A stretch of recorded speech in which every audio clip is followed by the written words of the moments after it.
Bienvenidos a Tardes Literarias, el programa de literatura en el que intentamos dar voz a todos los autores y autoras, ya sean conocidos o no, pero sabiendo que siempre nos aportan cultura y sabiduría.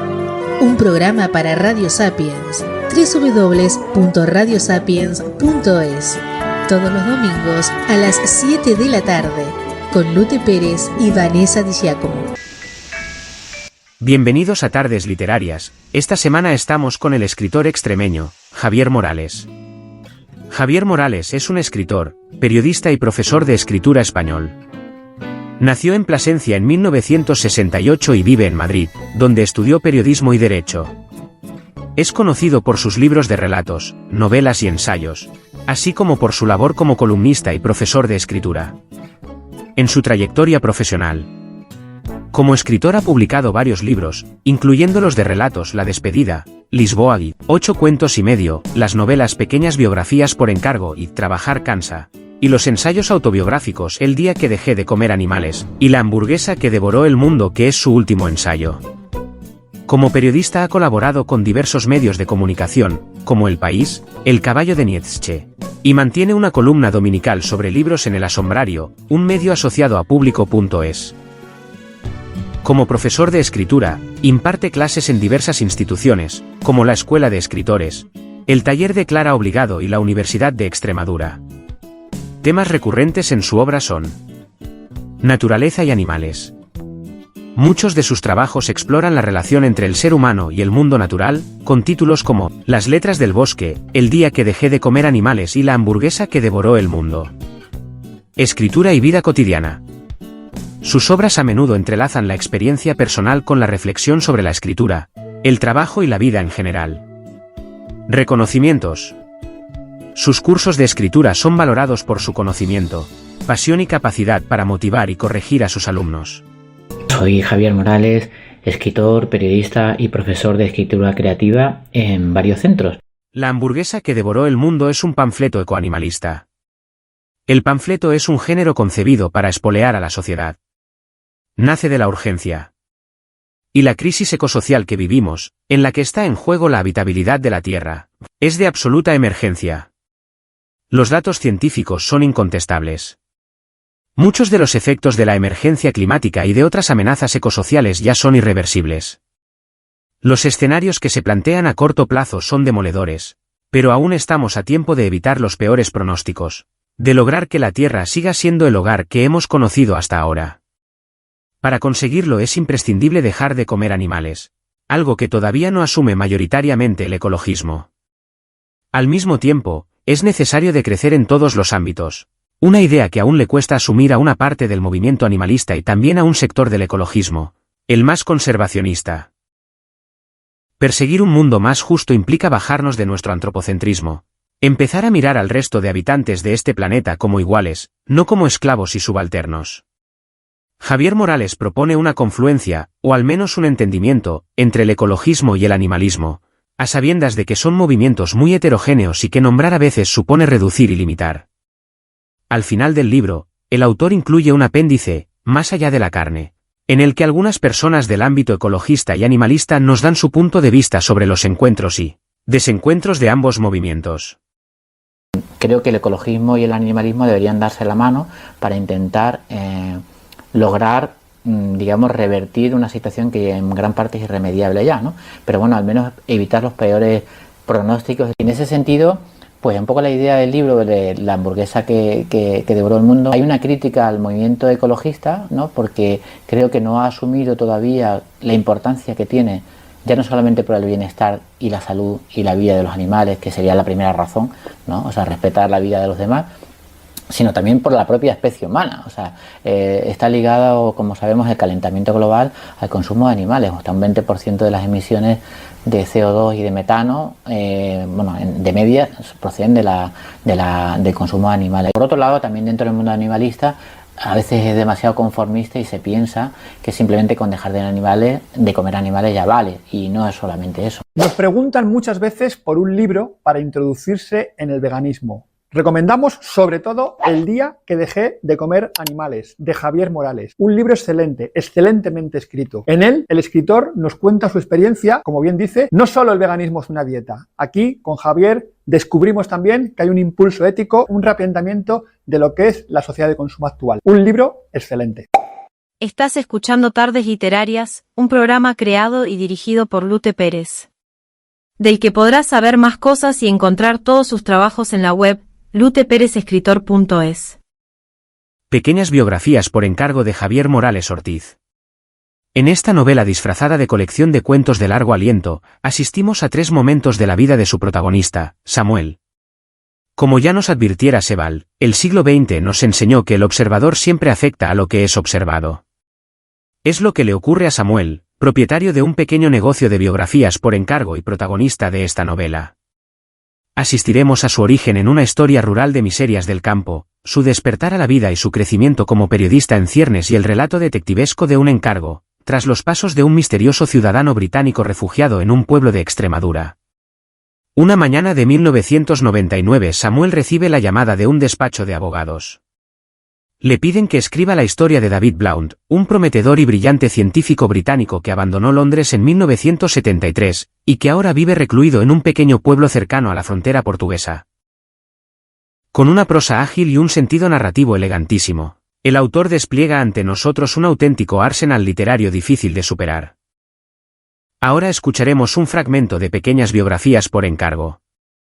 De la lectura de este libro se extraen 3 historias, 3 momentos de una vida, que a veces funcionan de espejo en el que el lector puede sentirse identificado. Todo ello con un dominio exquisito para la narrativa corta, un género que tiene similitudes a la poesía. La piedra angular de este volumen son las historias que giran alrededor de los personajes, que hace que el lector vaya pasando por las 3 historias, haciendo que forme parte de ellas. Segundo. Lo de hacerme biógrafo profesional fue una casualidad. Estudié periodismo sin demasiada convicción y cuando terminé la carrera me matriculé en el doctorado, con la vana esperanza de hacerme un hueco en el mundillo académico. Mientras tanto, me ganaba la vida como colaborador de prensa. Escribía artículos de consumo para revistas de supermercado. ¿Qué derechos tienen los compradores? ¿Cómo elegir el producto más barato? ¿El que tiene menos conservantes? Y otras recomendaciones por el estilo. Dado que no tenía muy claro sobre qué quería escribir la tesis doctoral, una de mis profesoras me sugirió que investigara la vida de Francisco Lambrois, un periodista afrancesado que tuvo que exiliarse en Inglaterra tras la llegada de Fernando VII al poder. La misma profesora, doña Elena Rupérez, preocupada por mis penurias económicas, me llamó un día para proponerme un trabajo, escribir la biografía de un empresario catalán que acababa de fallecer. No querían nada sesudo, solo un relato que ensalzase la figura del difunto. Disfruté escribiéndolo y a los clientes les encantó. Es como si le hubiera devuelto a la vida, me dijeron. A este encargo le siguieron otros, y cuando me quise dar cuenta podía mantenerme gracias a mis perfiles biográficos. Con cada uno de estos encargos ganaba más que en un año de colaboraciones. El principal motivo de mi éxito es que apenas hay negocios similares. Abandoné el periodismo y nunca terminé la tesis. Francisco Lambrois permanece en el olvido, como tantos otros. Pero, ¿qué decisión carece de daño colateral? Tercero. La noche previa al viaje duermo mal. Los vecinos del edificio de enfrente han montado una fiesta y los altavoces truenan debajo de mi almohada. Salgo a la ventana para llamarles la atención. Es el único gesto a mi alcance para salvar mi pobre dignidad, y me saludan con un chulesco corte de mangas. Por rutina, llamo a la policía. Iremos en cuanto podamos, responde una voz plana y aburrida. Llevan así toda la noche y mañana tengo que madrugar. Yo trabajo, ¿sabe? Le grito.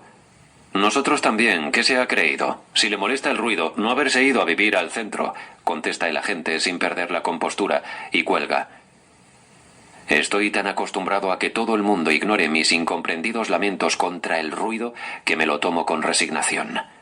Los momentos de mayor inquietud surgen en los viajes, por el miedo a lo inesperado y la escasa intimidad que ofrecen las menguantes paredes de los hoteles. La amenaza puede ser previa al sueño. Unos vecinos que hablan sin discreción, el zumbido de una carretera próxima o una fiesta estridente. O puede manifestarse cuando ya estoy dormido. El aullido de una pareja que copula a deshoras, el taconeo monótono de trasnochadores o el corrosivo lamento del camión de la basura. Duermo hasta el alba, momento en el que una taladradora trepana mi cerebro. Una empresa ha decidido abrir unas zanjas, justo una semana después de que otra hubiera hecho lo propio para instalar unos cables que ya existían o que no existían, pero que al parecer son imprescindibles. Vivo aquí desde que Sonia se marchó a Perú, hace 2 años. Como en otras misiones, ella dio por supuesto que iba a quedarme en su apartamento de Lavapiés, pero me armé de valor y le dije que necesitaba un cambio, disponer de un espacio propio, y no solo porque era beneficioso para el negocio, sino también para nuestra relación, por entonces muy deteriorada, por no decir moribunda. La exposición al ruido es uno de los pocos defectos del piso. La propietaria es arquitecta y lo ha rehabilitado con un gusto exquisito. Ha restaurado la chimenea francesa y conserva las mansardas y las columnas de madera de roble a la vista. El suelo del salón y el del dormitorio también son de madera de roble y grandes cristaleras recorren las paredes.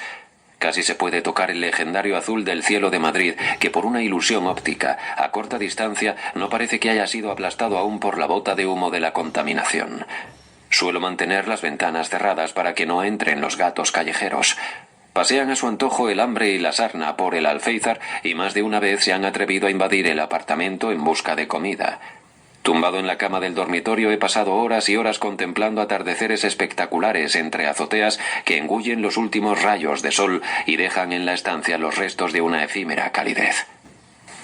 Cuarto. Al salir a la calle, me encuentro con los operarios sentados en la acera. La taladradora yace con su pesado brazo en medio del asfalto, dispuesta a seguir mordiendo la calle en cuanto los obreros se terminen el bocadillo. Después de varias semanas de lluvia, por fin reina el sol. Me anima ver los jirones de nubes solitarias en el inmenso y deslumbrante cielo azul.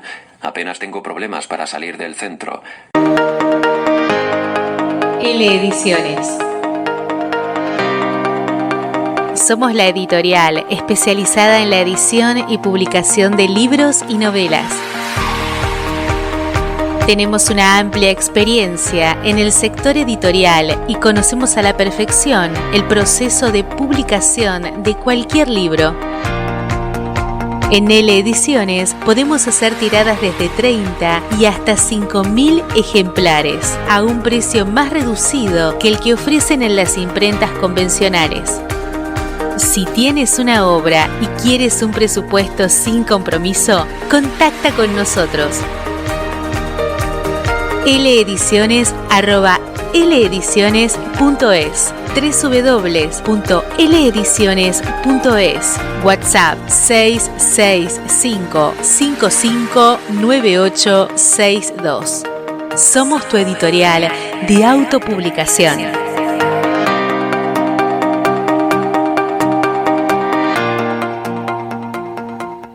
Yo te conocí por tu libro El día que dejé de comer animales. Sí. Yo había leído un libro que se llama Comer animales, de Jonathan Safran, que me cambió la mirada un poco, ¿no? Él se centra mucho en lo que son los mataderos en Estados Unidos y la ganadería industrial. Y bueno, pues me llevó a escribirlo, intentar trasladar al gran público qué podían hacer o contarles mi propio proceso por si eso les podía ayudar, ¿no? Entrevisté a filósofos, a nutricionistas, también quise que fuera breve.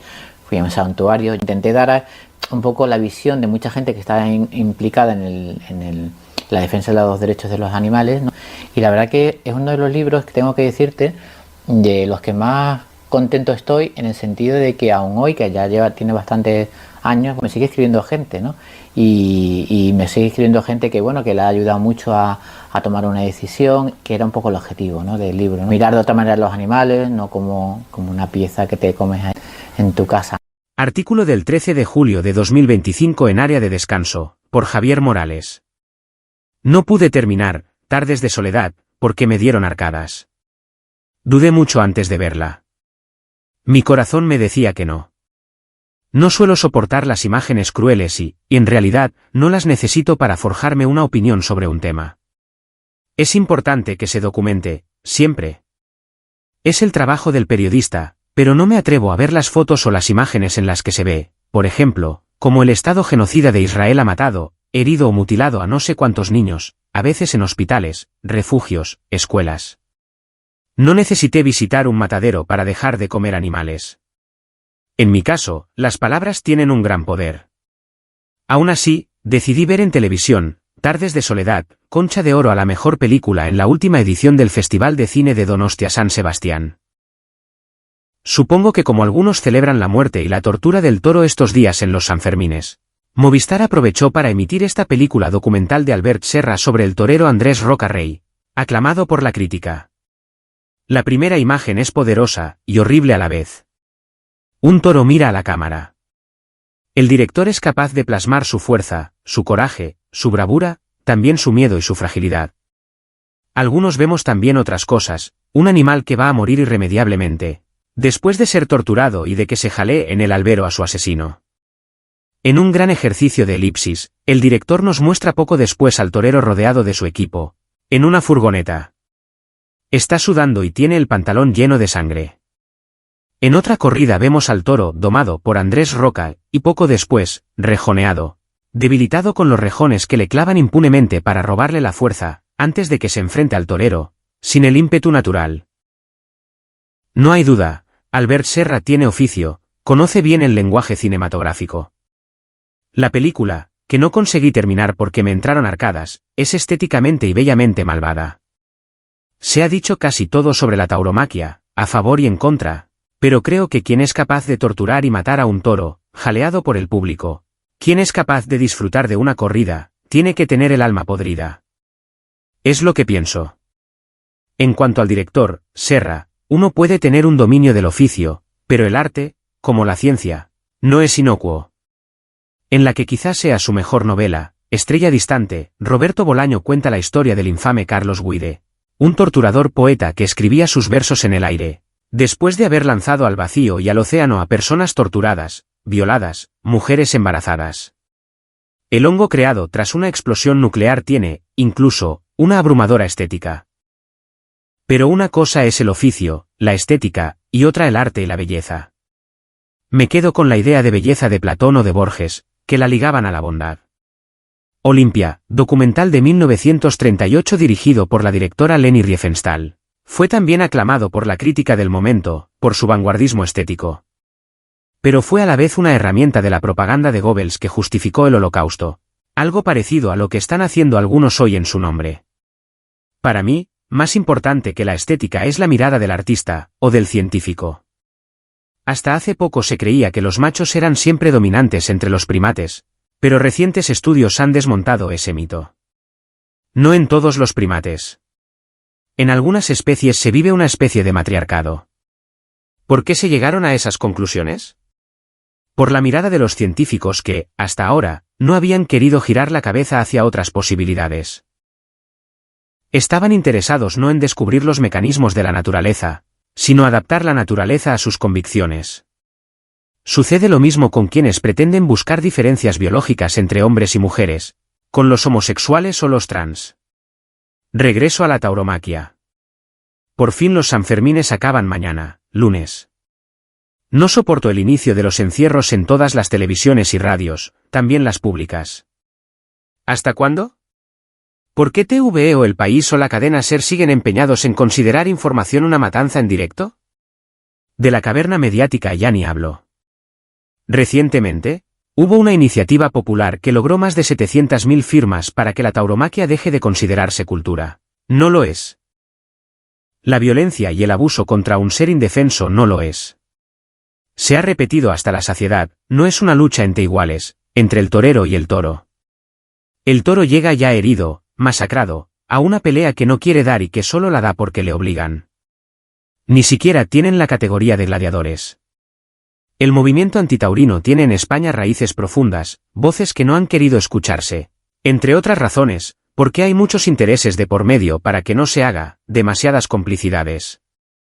Uno de los escritores e investigadores que mejor ha estudiado el tema es el doctor en historia Juan Ignacio Codina, que dedicó su tesis doctoral, la primera de este tipo en España, aunque nos sorprenda, a la cultura antitaurina. Después de Pan y Toros, Plaza y Valdés.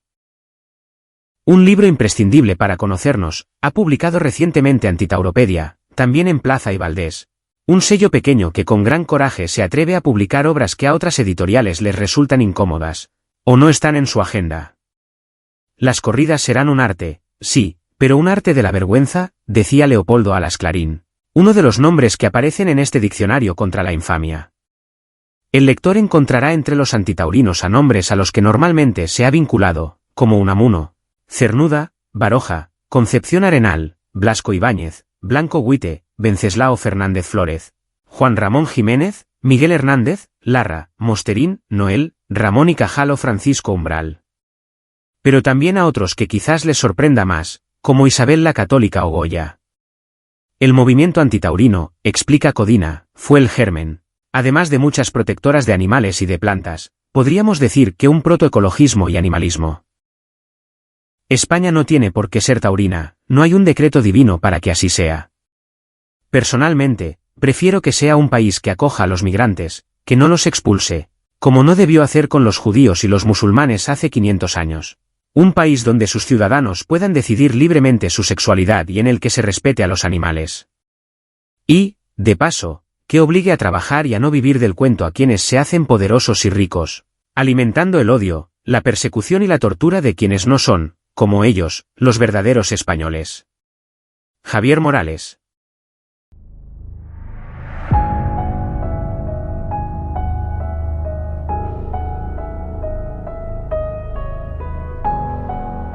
En un mundo donde la línea entre la realidad y el sueño se desdibuja, me encuentro atrapado en un coma, que me sumerge en un universo onírico lleno de misterio e intriga.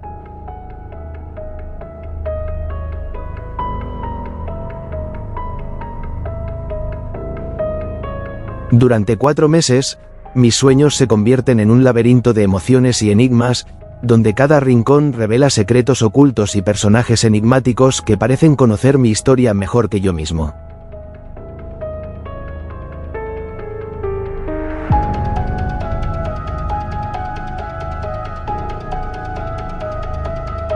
Sueños de un coma es una exploración cautivadora de la mente humana, donde los sueños se convierten en el escenario de una lucha por la vida y la identidad.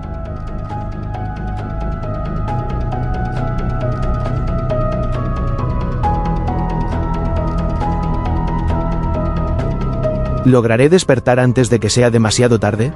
A medida que navego por este paisaje surrealista, me enfrento a mis miedos más profundos y a recuerdos olvidados, mientras intento desentrañar la verdad detrás de mi estado.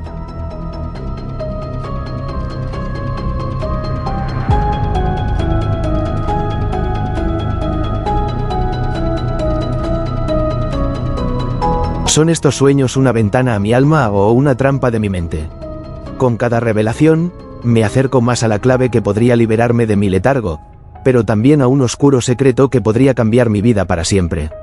Sueños de un coma, una novela de Lute Pérez, que puedes adquirir en la web luteperezescritor.es.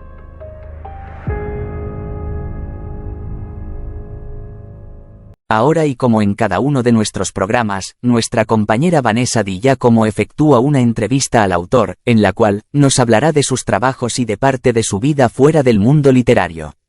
Javier Morales es licenciado en Periodismo por la Universidad Complutense de Madrid, ciudad en la que vive en la actualidad. Con una amplia experiencia como profesor de escritura, es autor de los libros de ensayo Las letras del bosque, textos sobre naturaleza, animales y libros y Del día que dejé de comer animales, un libro a mitad de camino entre la autobiografía, el reportaje periodístico y el relato literario. Es autor de las novelas Trabajar cansa y Pequeñas biografías por encargo y de los libros de relatos La moneda de Carver, 8 cuentos y medio, Lisboa y La despedida, todos ellos con una buena acogida por parte de la crítica. Ha colaborado con los principales medios de comunicación españoles, como reportero y como periodista literario, El País, El Mundo, F, Leer, Quimera, entre otros.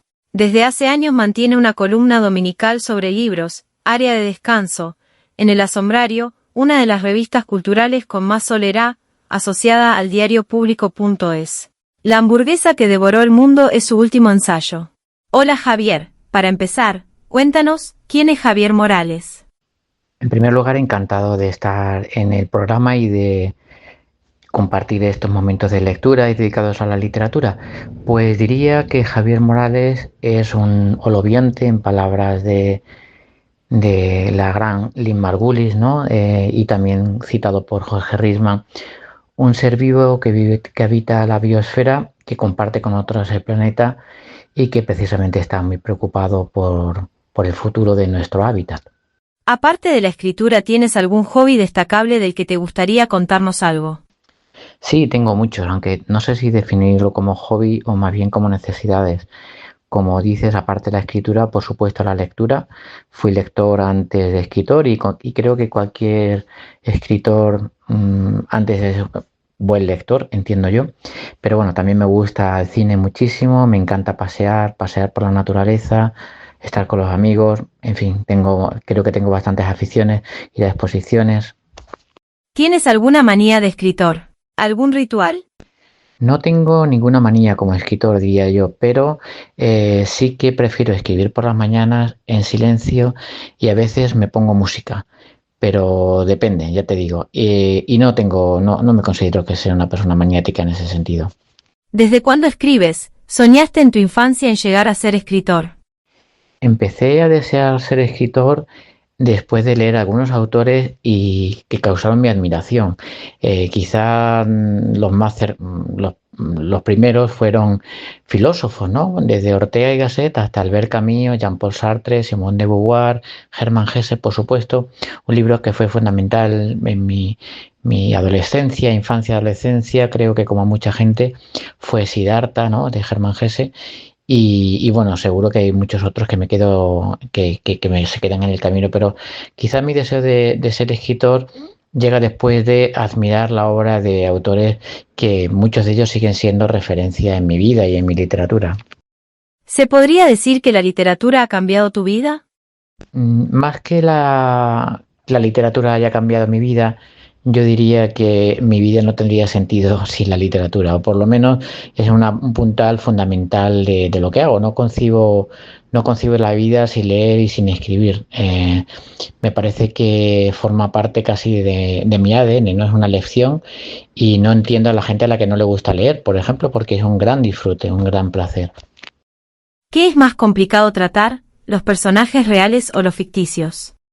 Los personajes de ficción tienen la ventaja de que son más moldeables, que puedes llevarlos donde tú quieras, pero al mismo tiempo se supone que tienes que construirlos, con lo cual requieren un esfuerzo mayor.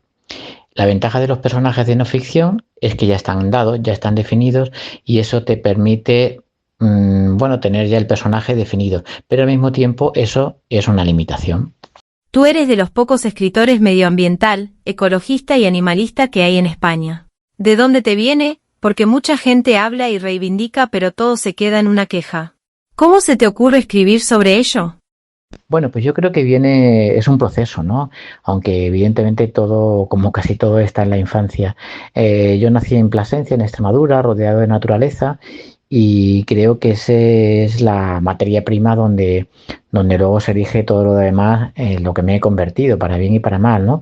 Y bueno, primero llega la sensibilidad hacia los ecosistemas, hacia el lugar donde vivimos, pero también y paralelamente hacia los animales, aunque digamos que de una forma más comprometida, más consciente, ese momento en el que decidí dejar de comer animales y caminar hacia el antiespecismo llegó con la lectura precisamente de un libro que se llama Comer animales, de otro escritor, Jonathan Safran Foer. ¿Cuál es la parte que más disfrutas del proceso de crear una nueva historia? ¿Y la que menos? Pues el proceso de escritura es diferente cuando se escribe una novela de ficción o de no ficción o cuando se escribe un ensayo y una novela, ¿no? Pero diría que la verdad es que disfruto en todo el proceso, tanto desde que se me ocurre la primera idea y empiezo a tirar del hilo hasta el punto final. Eso no quiere decir que no haya momentos en los que no son tan placenteros, porque, por ejemplo, escribir una novela o un libro yo creo que requiere una cierta disciplina y no siempre te encuentras con el mismo estado de ánimo, ¿no? Y con el mismo empuje. Aún así, esto es como el deporte, y siempre lo comparo con el deporte, porque se requiere una cierta constancia y aunque a veces cueste un poquito más, al final merece la pena y yo creo que globalmente es un proceso con el que yo disfruto muchísimo. Te has declarado abiertamente antiespecista. Explícanos un poco lo que esto significa y qué consecuencias está teniendo en el sistema. Ser antiespecista significa que no considero que nuestra especie humana en concreto esté por encima de las demás. Como decía en la primera pregunta, en mi autodefinición, todos somos holobiontes, todos somos seres simbióticos que necesitamos a los otros para vivir en el planeta. Creo que la palabra fundamental de todo esto es la interdependencia. No podemos ser sin los demás humanos y tampoco podemos ser sin los demás seres vivos. Y no estamos por encima de nadie. Hasta que no entendamos esto, creo que la supervivencia y de la vida tal y como la conocemos en el planeta está en peligro. Además, este antiespecismo creo que conlleva cuestionar el poder, ¿no? Yo creo que uno de los grandes males de la sociedad desde el origen de los tiempos es el poder y la ambición de poder, que lleva a algunos a cometer todo tipo de crímenes o a propiciar la corrupción, ¿no? Y por eso en ese sentido, pues desde luego el mejor sistema político sería una democracia verdadera, no como la que hay ahora, que por otro lado es mejor que muchos otros sistemas que hay ahora mismo, pero digamos que una democracia que garantizara la igualdad de todos los seres vivos en la Tierra, ¿no? ¿Catalogas la hamburguesa que devoró el mundo como un panfleto animalista? ¿Por qué esta definición de panfleto? Como explico al comienzo del libro, vivimos un momento de emergencia único en la historia de la humanidad porque, pues eso, la supervivencia de los seres vivos, por lo menos de la vida tal y como la conocemos hasta ahora, está en peligro, ¿no? En grave peligro por, como sabemos, entre otras razones, el cambio climático que parece inexorable, ¿no? Y que ya estamos viviendo gran parte de sus consecuencias y no parece que los gobiernos y los responsables de lo que ocurre tomen medidas al respecto.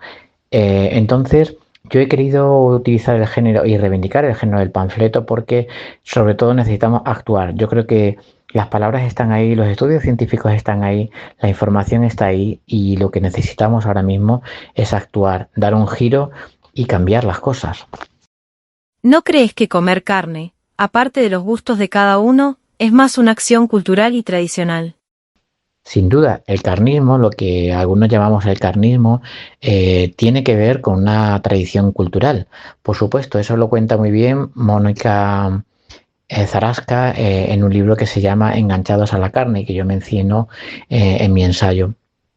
Forma parte de la cultura, obviamente, pero no toda la cultura tiene por qué ser positiva, ¿no? El machismo forma parte de la cultura y no por eso vamos a reivindicar el machismo o el racismo de ciertas culturas, ¿no?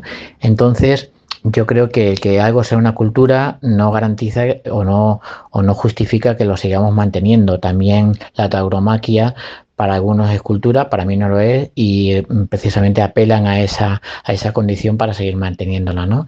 Yo creo que la cultura evoluciona a medida que evoluciona la sociedad y es verdad que el consumo de carne forma parte del origen, en cierta forma, de la humanidad, aunque hay que decir y hay que precisar que comíamos muchísima menos carne de la que se piensa y en gran parte era carroña. Por otro lado, el consumo de carne está muy ligado a la sociedad patriarcal y hay muchas autoras feministas que lo han demostrado, ¿no? Y que han puesto ejemplos de cómo está ligado una cultura a la otra y eso me parece una perspectiva también muy interesante. Algunos creen que la vida de los escritores se refleja en sus obras. ¿Qué parte de ti se ha quedado en tus trabajos? Pues siempre ante esta pregunta me acuerdo de lo que decía Joyce, que confesaba que él tenía poca imaginación y decía que en realidad toda la literatura es autobiográfica. Yo también lo creo. Por ejemplo, una novela como El Señor de los Anillos, aunque parezca mentira, tiene mucho de autobiográfico y en gran parte está basada en la experiencia de la Primera Guerra Mundial de Tolkien, ¿no? Cuando vivió el horror de las trincheras, vio cómo morían algunos de sus amigos. En parte ese germen que vivió cuando era joven está también en El Señor de los Anillos, como él mismo contó mucho más tarde. En mi caso, yo creo que mi biografía, aunque está ficcionada, por supuesto, traspasa todo lo que he escrito, ¿no? Tanto las obras de ficción como los ensayos, por supuesto. Al decir esto no quiere decir que lo que cuento sea literal, pero sí que los sentimientos, el fondo, gran parte de las emociones que yo mismo he sentido frente a algunos conflictos están ahí, que yo mismo he sentido o personas cercanas en las que me he inspirado para crear ciertos personajes. ¿Te interesa entretener a un público en general o tienes otros objetivos? Más que entretener, que no veo ningún problema en esa palabra, me parece maravilloso la gente que entretiene a otros, ¿no? Yo sí que me planteo la literatura como una forma de comunicarme con los lectores. En esa forma de comunicarse, obviamente, a ese lector le tiene que interesar lo que yo he escrito. Puedes llamarlo entretener. Lo que pasa es que el concepto de entretenimiento a veces se toma de una manera muy simplista, ¿no? Digamos que tiene que haber una conexión entre el lector y el autor, ¿no? Para que lo que yo cuento le llegue a ese lector y tenga interés en leerlo, claro. ¿Cómo consideras que debe ser la relación autor-lector? Pues sobre todo yo creo que tiene que ser una relación de honestidad, en el sentido de que tú hayas puesto ahí toda la carne en el asador, todas tus convicciones, toda tu imaginación, toda tu pasión, todas tus emociones, y también de complicidad. Yo creo que honestidad y complicidad son dos bases o dos criterios importantes a la hora de evaluar la relación de un autor con un lector. ¿Por qué crees que es un tabú hablar del sufrimiento animal, de estos animales que su carne está en las carnicerías a diario? Más que un tabú, yo creo que el consumo de carne no es un tabú, sino que mucha gente no quiere mirar de frente al sufrimiento animal. Hay un concepto que se llama la disonancia cognitiva, que se utiliza frente a otros dilemas y conflictos, ¿no? Por ejemplo, durante la Segunda Guerra Mundial, muchos alemanes prefirieron mirar hacia otro lado, aun a sabiendas de que cerca de allí había campos de concentración donde se estaba exterminando a los judíos. Hoy en día podríamos decir lo mismo de la Guerra de Gaza, por ejemplo, ¿no? Donde preferimos, o muchos prefieren, mirar hacia otro lado y no ver que allí se está cometiendo un genocidio. En este mismo sentido, creo que es lo que ocurre con los animales. Unos se lo comen porque están despiezados y prefieren no mirarlos de frente. Prefieren pensar que eso es un producto de un supermercado y no el descuartizamiento y el proceso doloroso de un animal que ha acabado en un matadero, ¿no? ¿Cuáles son tus escritores y escritoras de referencia? Pues mira, tengo muchísimos escritores de referencia. La verdad que son incontables, ¿no? Y además a lo largo del tiempo pues han ido cambiando, ¿no?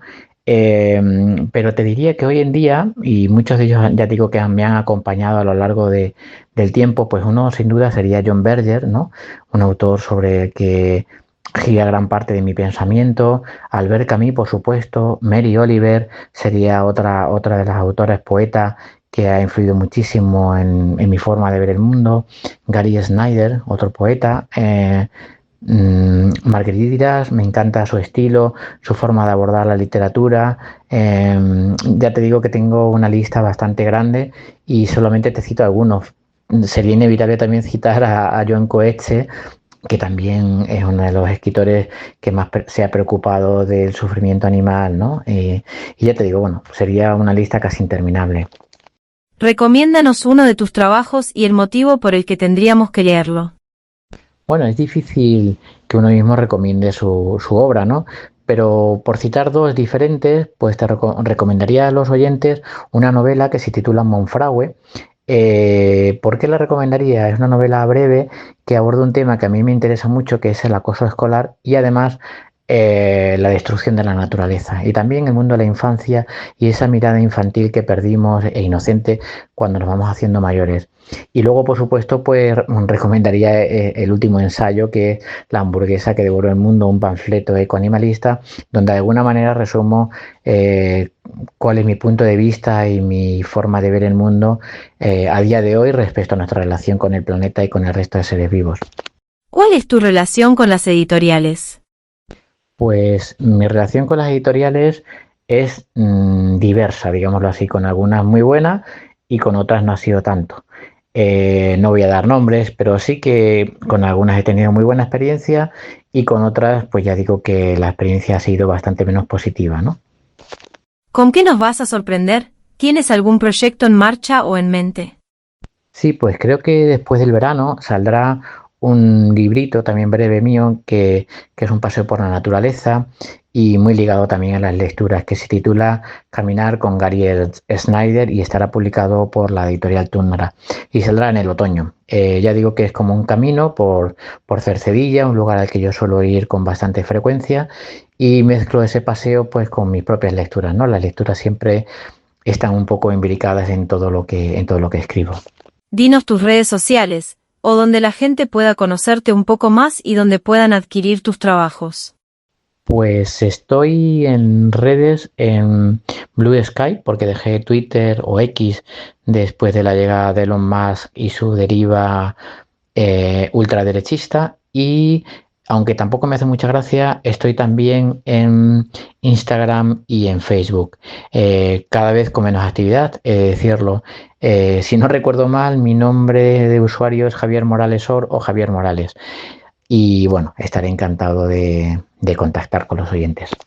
Javier, te damos las gracias por compartir con nosotros un rato de tu tiempo.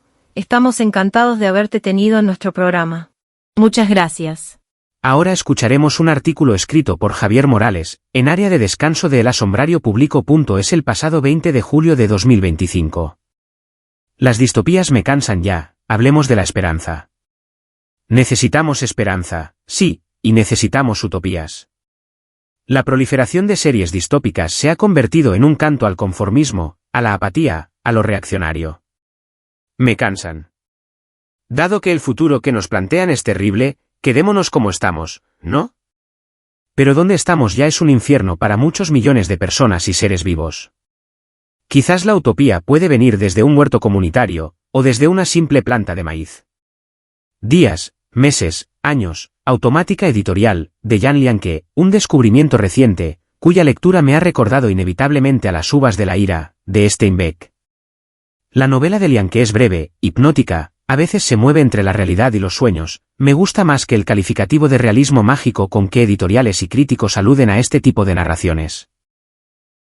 Lo que cuenta es esto. Una terrible sequía asola la Sierra de Balou, en China. No hay nada que cultivar, nada que comer. La gente emigra, salvo un anciano y su perro ciego. El ciego ha volcado toda su esperanza en una diminuta planta de maíz que resplandece en la aridez del lugar. Con una prosa poética, vibrante, sobrecogedora, nada complaciente, Lianke nos narra en tercera persona una historia de resistencia. Comienza así, y uno ya no puede dejar de leer: el año de la sequía eterna, el tiempo quedó calcinado, convertido en cenizas. Al apretarlos entre las manos, los días tiznaban y abrasaban como el carbón, bajo una cadena de soles deslumbrantes que surcaba sin descanso el cielo. De la mañana a la noche, el anciano percibía el pardo olor a chamuscado de su pelo y, en ocasiones, al levantar las manos hacia el cielo, le llegaba al instante un hedor negro a uñas quemadas. Uno de los aciertos de esta novela es la relación ambivalente del hombre con su perro ciego, que para mí es como un Tiresias. Esperanza. Job. Así se titula la serie de Javier Peña que he visto intermitentemente en TVE. Peña, que había captado el interés en las redes al mostrar proyectos regenerativos y esperanzadores, decidió trasladar su proyecto al mundo audiovisual.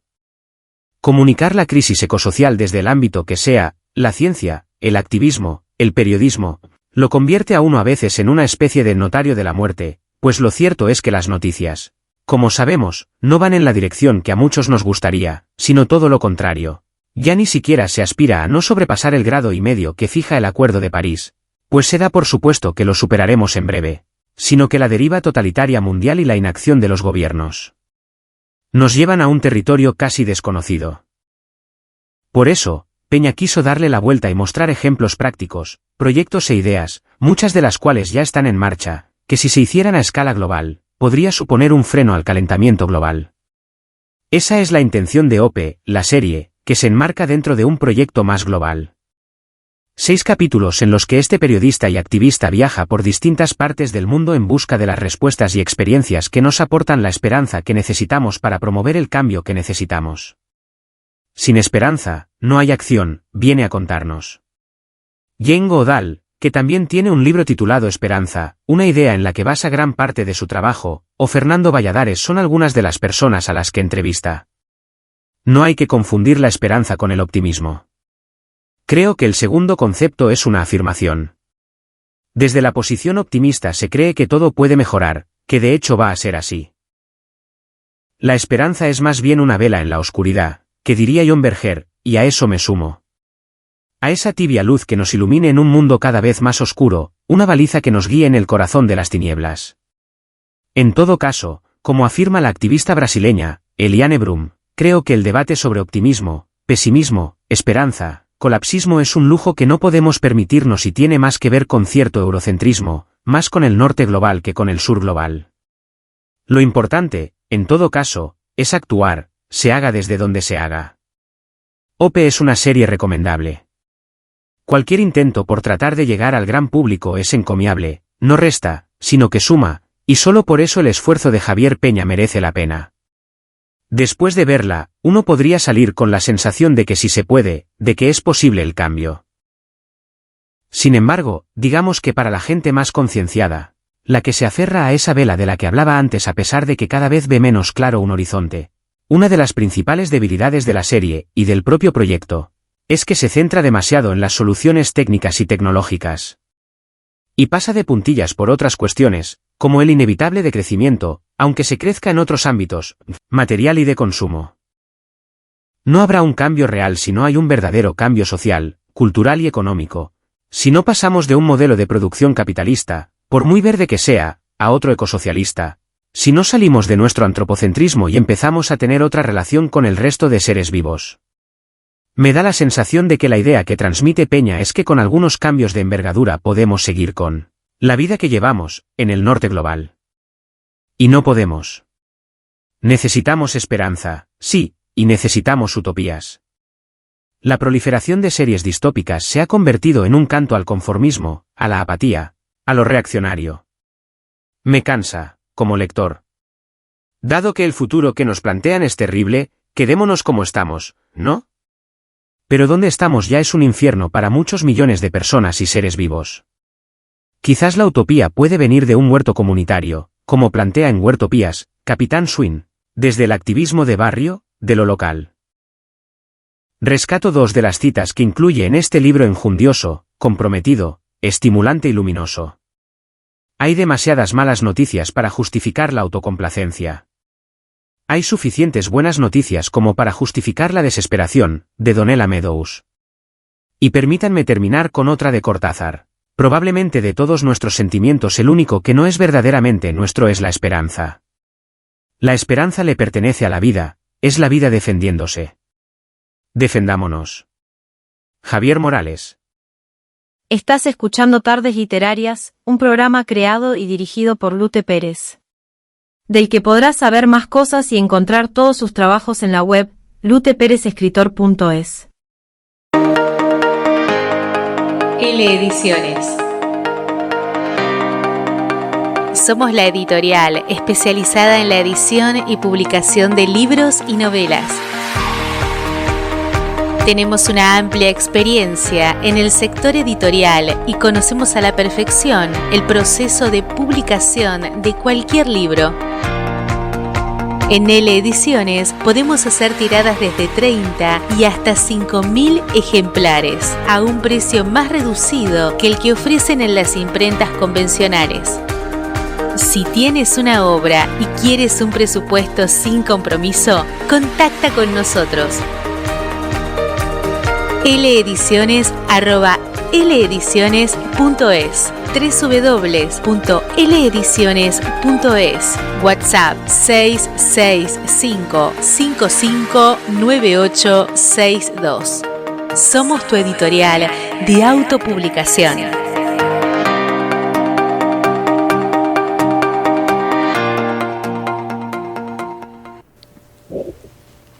Ahora escucharemos otro de los artículos escrito por Javier Morales en Área de Descanso de El Asombrario. Publico.es el pasado 15 de julio.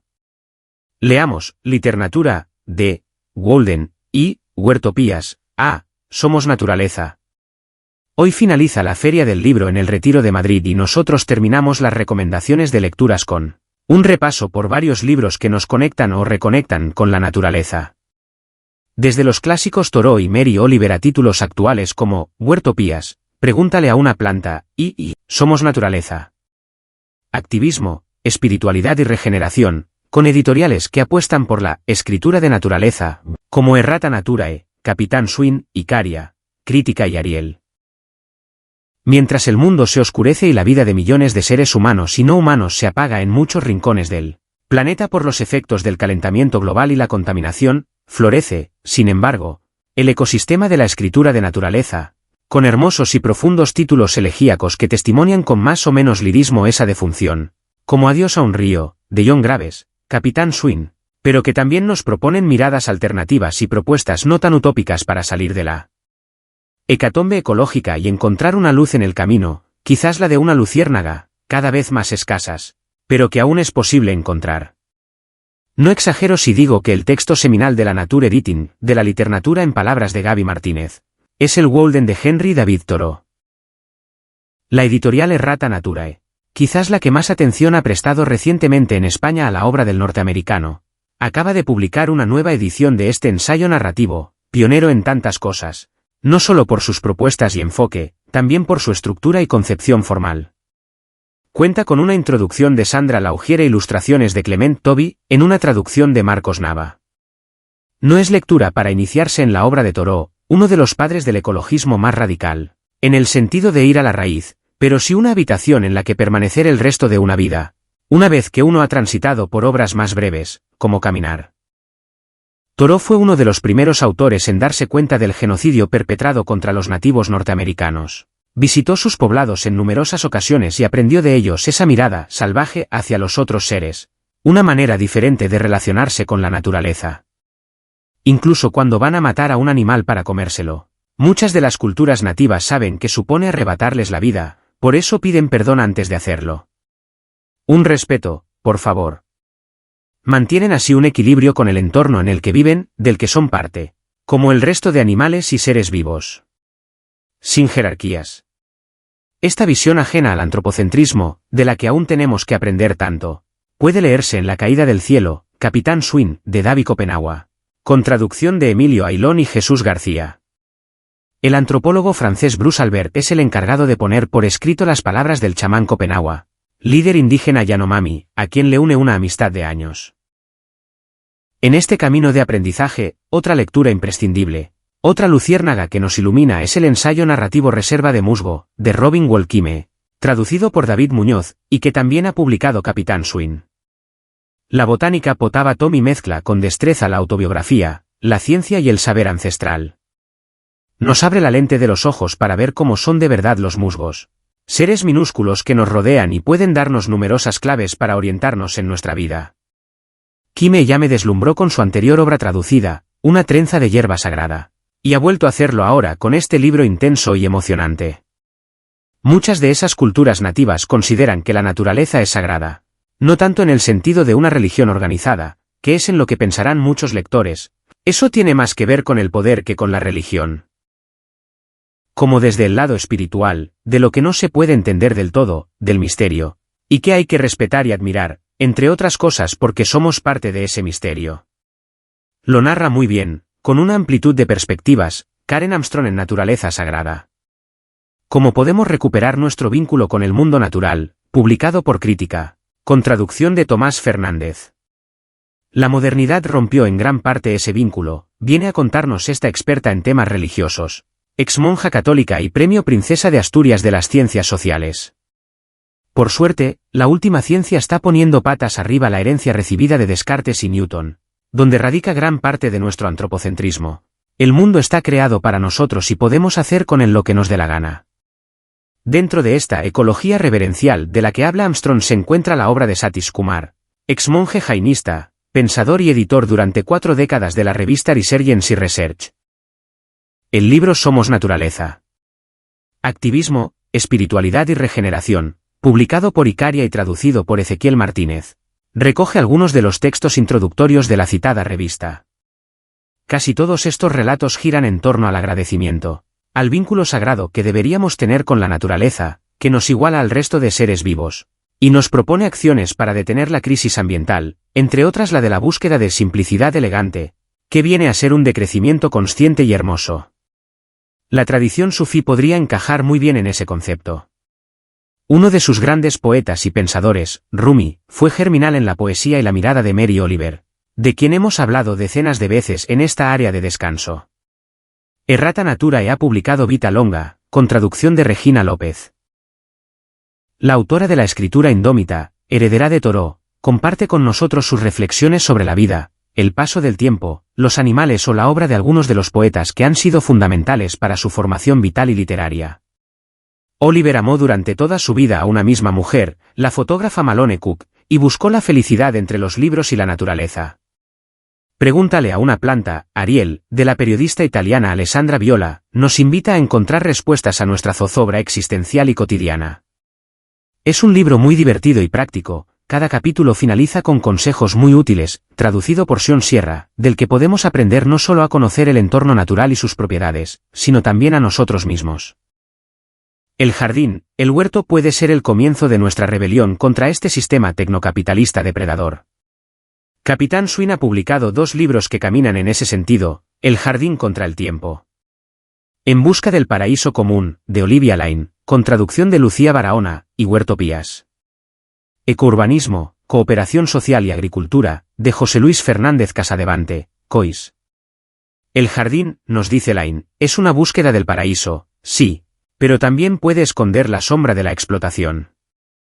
Sin embargo, según su propia experiencia y el análisis de numerosos ejemplos a lo largo de la historia, el jardín podría convertirse en la avanzadilla de la rebelión contra el sistema. Si vamos un paso más allá, del jardín al huerto, en un momento en el que las ciudades han sido devoradas por el hormigón y los coches, COIS nos propone el cultivo cooperativo de huertos urbanos como una acción contra la estupidez y las injusticias del actual modelo urbanístico. Una forma alternativa de vivir que ilumina en el horizonte, una utopía, una pequeña luz que nos indica que otro mundo es posible. Uno de los hilos conductores de todos estos libros por los que viajar este verano sin salir de casa es el agradecimiento por todo lo que hemos recibido, aunque no hayamos sabido estar a la altura, al menos de momento, quién sabe. Javier Morales, autor de Área de Descanso, está impartiendo en el taller Narrar desde el lago Walden. La escritura de naturaleza, en el taller de Clara Obligado, durante los meses de julio y septiembre. Hasta aquí el programa de hoy, volveremos la próxima semana con otro autor o autora, que nos contará todo sobre su trabajo. El temblor y la máquina. Un alegato a favor de hacer las cosas a mano. La cuestión no es si la máquina nos supera o no. La cuestión es si queremos renunciar al temblor que nos hace humanos.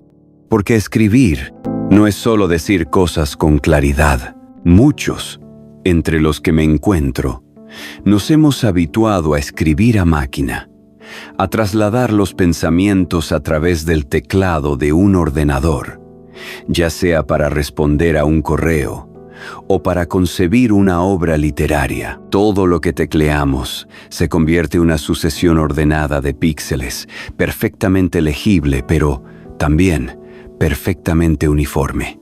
También, por supuesto, tiramos de los LLM. Sin embargo, en cuanto tomamos de nuevo un bolígrafo o una pluma y escribimos algunas palabras, primero despacio y a trompicones, como si aprendiéramos de nuevo a caminar, nos deleitamos con las formas redondeadas y picudas de las letras, engarzándose entre sí, que no solo muestran lo que pensamos, sino el estado de ánimo en que lo hacemos. Como las líneas vitales de un diagrama cardiológico, donde cada curva, manchón o temblor casi imperceptible, responde a un motivo. La razón principal por el que no continuamos escribiendo a mano es obvio. Requiere mucho más tiempo y preferimos sacrificar el placer que experimentamos con el movimiento pendular de la escritura antes que pasarnos la vida sentados frente al escritorio. El problema, quizá banal, es que estamos sacrificando otra cosa cuando dejamos de escribir a mano, así como al dejar de dibujar o incluso manufacturar nuestros objetos cotidianos a mano. ¿Está muerto el dibujo? Este es el título de un simposio organizado en 2012 por la Escuela de Arquitectura de Yale. ¿Está muerto el dibujo?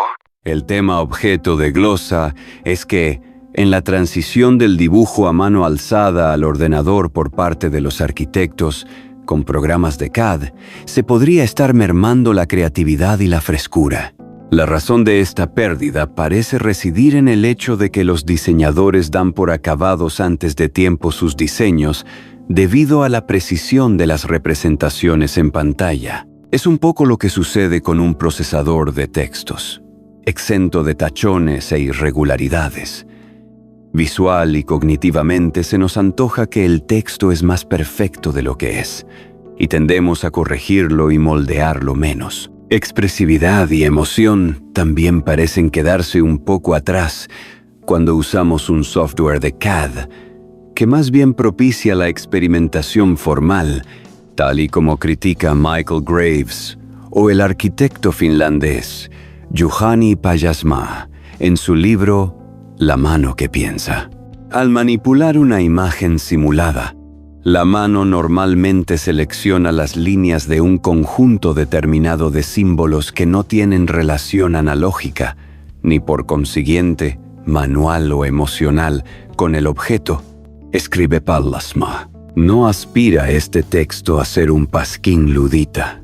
Y cabe puntualizar que estas críticas son las menos frente a las entusiastas alabanzas de la tecnología en el diseño, pero deberíamos prestarles debida atención no tanto para romper las máquinas como si fueran telares mecánicos, como para desarrollar un software cuyas prestaciones tengan en cuenta las presuntas habilidades que nos arrebata. ¿Artesanía de modé? Cuando las máquinas son capaces de producir objetos en serie sin mácula, la artesanía carece de sentido, salvo si el consumidor busca pagar un plus por el pintoresquismo inherente del objeto imperfectamente único. Cuando buscamos productividad y eficiencia, las manos no pueden estar involucradas en la producción. El trabajo artesanal especializado debe dejar paso al trabajo de fábrica sin formación, a un tipo que no debe saber más que hacer siempre lo mismo, una operación simple, como denunciaba Adam Smith, el hombre que pasa su vida entera realizando algunas operaciones simples, de las cuales los efectos son también, quizá, siempre los mismos, o muy parecidos. No tiene ocasión de ejercitar su entendimiento o su inventiva para encontrar remedios a las dificultades que nunca ocurren. Pero aquí el tributo que pagamos no es la inteligencia. Si bien el trabajador moderno se ha convertido en algo así como los ingenieros de la película The Cube, nadie tiene visión de conjunto, todos operan como meros engranajes de una fuerza mayor. Volver atrás en ese sentido equivaldría a que la creación de un simple tostador doméstico se convertiría en una empresa inabarcable por tiempo, precio y conocimientos requeridos. El tributo que pagamos es en forma de placer y destreza manual. A pesar de que podamos comprar un mueble por poco dinero, también deberíamos encontrar tiempo para fabricar un mueble con nuestras propias manos. No solo porque ello tiene efectos cognitivamente mesurables en nuestro cerebro, sino porque produce un placer difícil de explicar que bien conocen los aficionados al bricolaje e incluso los que deciden montar sus propios muebles tras recoger las piezas descabaladas en un IKEA. El espectacular éxito de Etsy también está detrás de esta dinámica. La gente quiere hacer cosas. La gente quiere comprar cosas hechas a mano o exclusivas. Nec manus nuda, nec intellectus sibi permissus multum valet, decía Francis Bacon. Ni mano ni intelecto valen mucho por sí mismos.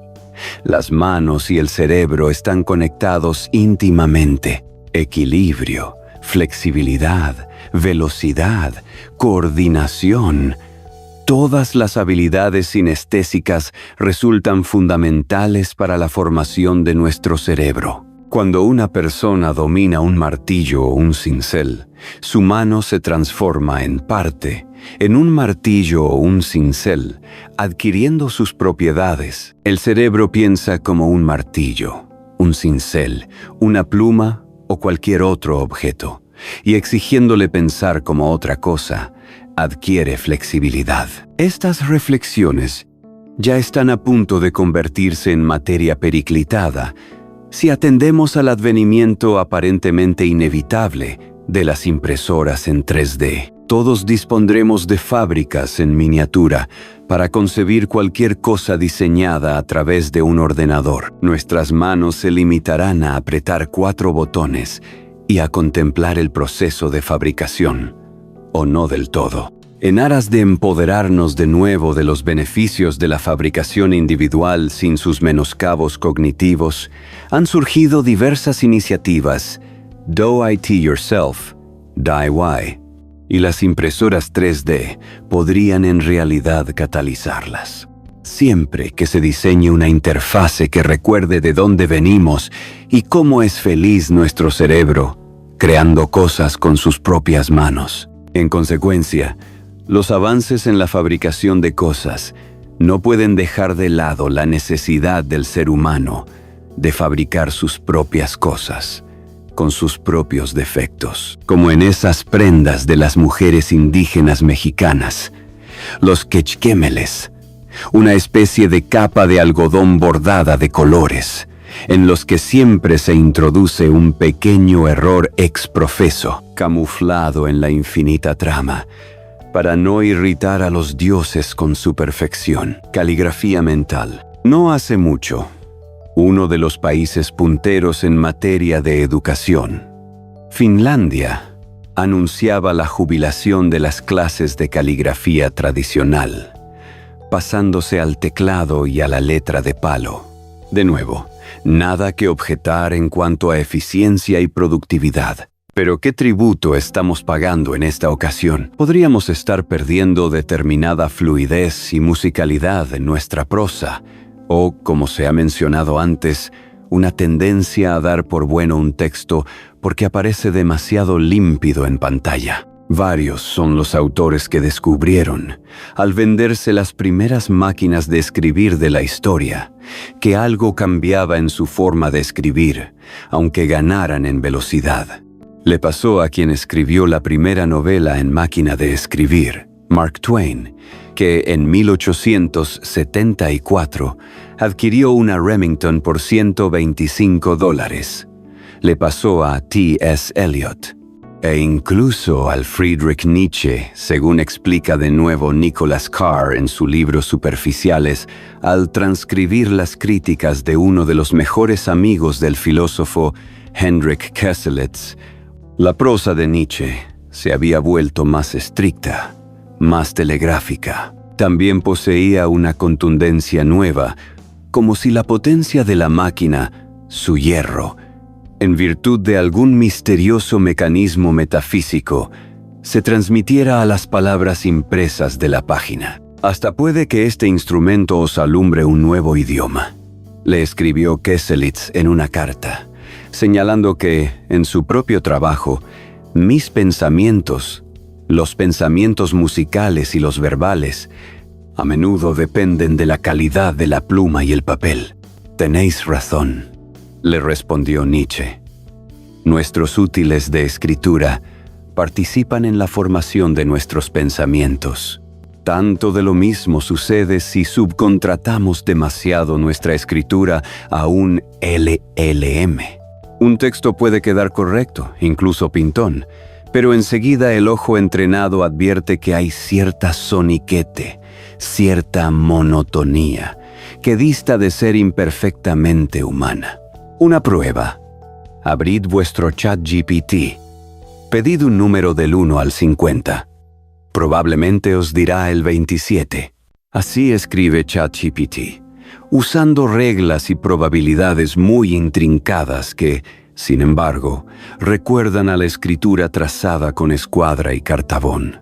Frases bien cerradas, giros que suenan familiares, silencios siempre medidos. El resultado puede ser brillante en apariencia, pero algo en su interior carece de respiración, de esa pausa nerviosa antes de la palabra exacta, de la errata mínima que da verdad a una frase. Es como si la música se afinara demasiado. Cada nota en su lugar, cada acorde justo donde debe estar. Y sin embargo, sin ese leve temblor, sin ese rasguño del alma sobre el pentagrama, La melodía se vuelve fondo de ascensor. Buena, sí, pero olvidable. No es que la inteligencia artificial no pueda escribir, es que no duda. Y de esa ausencia de duda nace un lenguaje sin tartamudeos, sin titubeos, sin borrones ni margen. Un lenguaje sin carne, como si en lugar de escribir con las manos, lo hiciéramos con guantes quirúrgicos. La mano normalmente selecciona las líneas de un conjunto determinado de símbolos que no tienen relación analógica, ni por consiguiente, manual o emocional, con el objeto, escribe Payasma. No aspira este texto a ser un pasquín ludita, y cabe puntualizar que estas críticas son las menos frente a las entusiastas alabanzas de la tecnología en el diseño, pero deberíamos prestarles debida atención no tanto para romper las máquinas como si fueran telares mecánicos, como para desarrollar un software cuyas prestaciones tengan en cuenta las presuntas habilidades que nos arrebata. Artesanía de modé, cuando las máquinas son capaces de producir objetos en serie sin mácula. La artesanía carece de sentido, salvo si el consumidor busca pagar un plus por el pintoresquismo inherente del objeto imperfectamente único. Cuando buscamos productividad y eficiencia, las manos no pueden estar involucradas en la producción. El trabajo artesanal especializado debe dejar paso al trabajo de fábrica sin formación, a un tipo que no debe saber más que hacer siempre lo mismo.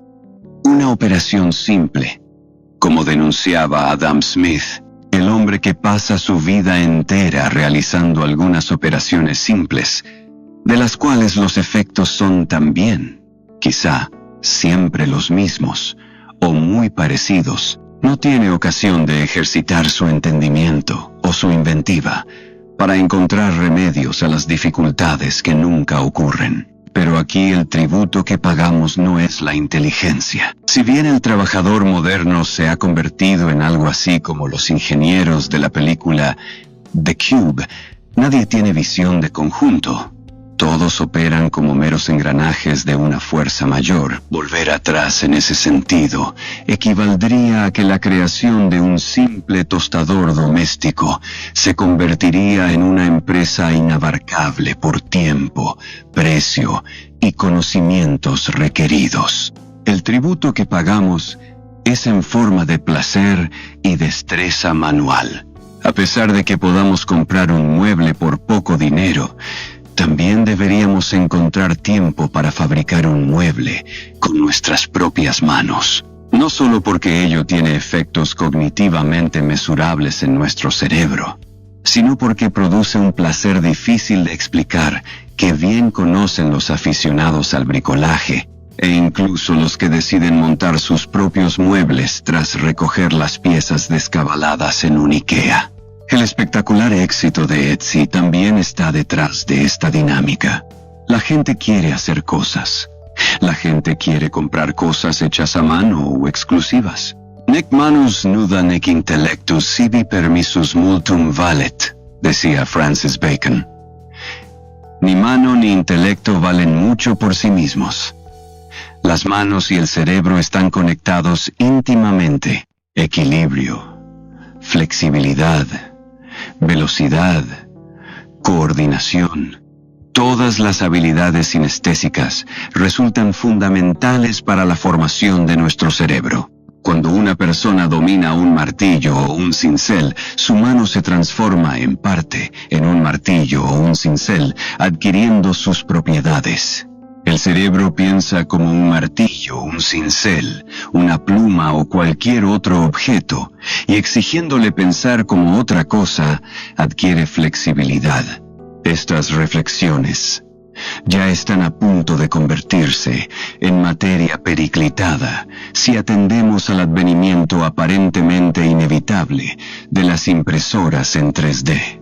Todos dispondremos de fábricas en miniatura para concebir cualquier cosa diseñada a través de un ordenador. Nuestras manos se limitarán a apretar 4 botones y a contemplar el proceso de fabricación, o no del todo. En aras de empoderarnos de nuevo de los beneficios de la fabricación individual sin sus menoscabos cognitivos, han surgido diversas iniciativas Do IT Yourself, D, y las impresoras 3D podrían en realidad catalizarlas, siempre que se diseñe una interface que recuerde de dónde venimos y cómo es feliz nuestro cerebro, creando cosas con sus propias manos. En consecuencia, los avances en la fabricación de cosas no pueden dejar de lado la necesidad del ser humano de fabricar sus propias cosas con sus propios defectos, como en esas prendas de las mujeres indígenas mexicanas, los quechquémeles, una especie de capa de algodón bordada de colores, en los que siempre se introduce un pequeño error exprofeso, camuflado en la infinita trama, para no irritar a los dioses con su perfección. Caligrafía mental. No hace mucho, uno de los países punteros en materia de educación, Finlandia, anunciaba la jubilación de las clases de caligrafía tradicional, pasándose al teclado y a la letra de palo. De nuevo, nada que objetar en cuanto a eficiencia y productividad. Pero ¿qué tributo estamos pagando en esta ocasión? Podríamos estar perdiendo determinada fluidez y musicalidad en nuestra prosa o, como se ha mencionado antes, una tendencia a dar por bueno un texto porque aparece demasiado límpido en pantalla. Varios son los autores que descubrieron, al venderse las primeras máquinas de escribir de la historia, que algo cambiaba en su forma de escribir, aunque ganaran en velocidad. Le pasó a quien escribió la primera novela en máquina de escribir, Mark Twain, que en 1874 adquirió una Remington por $125. Le pasó a T.S. Eliot e incluso al Friedrich Nietzsche, según explica de nuevo Nicholas Carr en su libro Superficiales, al transcribir las críticas de uno de los mejores amigos del filósofo, Heinrich Koselleck. La prosa de Nietzsche se había vuelto más estricta, más telegráfica. También poseía una contundencia nueva, como si la potencia de la máquina, su hierro, en virtud de algún misterioso mecanismo metafísico, se transmitiera a las palabras impresas de la página. Hasta puede que este instrumento os alumbre un nuevo idioma, le escribió Koselleck en una carta, señalando que en su propio trabajo, mis pensamientos, los pensamientos musicales y los verbales, a menudo dependen de la calidad de la pluma y el papel. Tenéis razón, le respondió Nietzsche. Nuestros útiles de escritura participan en la formación de nuestros pensamientos. Tanto de lo mismo sucede si subcontratamos demasiado nuestra escritura a un LLM. Un texto puede quedar correcto, incluso pintón, pero enseguida el ojo entrenado advierte que hay cierta soniquete, cierta monotonía, que dista de ser imperfectamente humana. Una prueba. Abrid vuestro chat GPT. Pedid un número del 1 al 50. Probablemente os dirá el 27. Así escribe Chat GPT, usando reglas y probabilidades muy intrincadas que, sin embargo, recuerdan a la escritura trazada con escuadra y cartabón. Frases bien cerradas, giros que suenan familiares, silencios siempre medidos. El resultado puede ser brillante en apariencia, pero algo en su interior carece de respiración, de esa pausa nerviosa antes de la palabra exacta, de la errata mínima que da verdad a una frase. Es como si la música se afinara demasiado, cada nota en su lugar, cada acorde justo donde debe estar. Y sin embargo, sin ese leve temblor, sin ese rasguño del alma sobre el pentagrama, la melodía se vuelve fondo de ascensor. Buena, sí, pero olvidable. No es que la inteligencia artificial no pueda escribir, es que no duda. Y de esa ausencia de duda nace un lenguaje sin tartamudeos, sin titubeos, sin borrones, ni margen. Un lenguaje sin carne, como si en lugar de escribir con las manos, lo hiciéramos con guantes quirúrgicos. La cuestión no es si la máquina nos supera o no. La cuestión es si queremos renunciar al temblor que nos hace humanos. Porque escribir no es solo decir cosas con claridad. Es, a veces, no saber del todo lo que se quiere decir y descubrirlo al escribir. Es un diálogo con uno mismo, no una exhibición de exactitud. En definitiva, podemos usar la tecnología para mejorar, pero no olvidarnos de cómo esa tecnología puede mermar nuestras capacidades o, sencillamente, hacernos sentir menos satisfechos con nosotros mismos. Muchos pagaremos ese tributo, pero estaría mejor que los nuevos avances en la creación de cosas, tanto materiales como inmateriales, tuvieran en cuenta que no somos máquinas, sino seres humanos, volubles y emocionales, y que, por tanto, en el futuro no podemos ser como Skynet, sino acaso como un cyborg. El temblor y la máquina. Un alegato a favor de hacer las cosas a mano. Por el doctor Sergio Parra. National Geographic España ataca muy interesante Webedia SJ Down Spain Yorokobu Mac Escapada Rural Radio Sapiens Baker Café Etiquetas. Opinión, análisis, sociedad, actualidad. Nos seguimos leyendo, escuchando y compartiendo. Sencillez y orden.es. Les sugerimos entren a las siguientes plataformas tecnocientíficas activas de ámbito internacional: radiosapiens.es y revistanube.com. Actualidad y máximo rigor científico, cultural y divulgativo.